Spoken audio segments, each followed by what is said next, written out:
Əməllərindən biri oruç tutmaqdır Qədirxum günü və fövqəladə savabı var Qədirxum günü oruç tutmağın.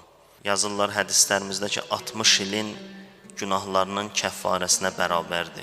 Buyurur, Qədirxum günü tutulan orucun savabı 100 həcc və 100 ümrə ziyarətinin savabına bərabərdir. Ondan sonra ehsan vermək, Qədirxum günü ehsan vermək əməllərində qeyd olunub. Qədirxumun əməllərində. Çalışaq, az məbləğdə də olsa, balaca məbləğdə də olsa ehsan verək.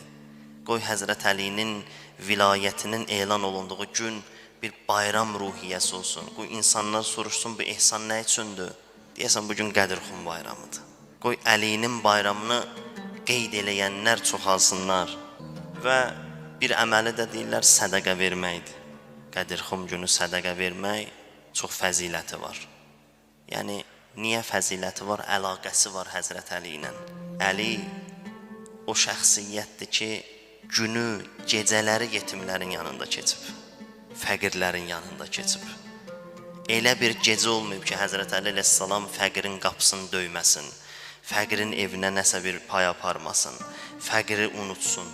Ona görə Əlinin bayramında gərək sədəqə verəsən. Bir əməllərindən də bir silə-i rəhimdir.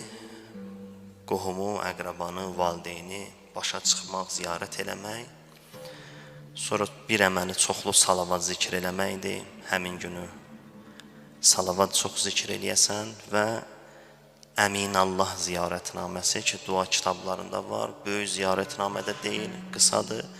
Əmin Allah ziyarətnaməsini oxumaq Qədirxum gününün əməllərindəndir. Allah bizi bu günün feyzindən, bərəkətindən binəsib eləməsin inşallah.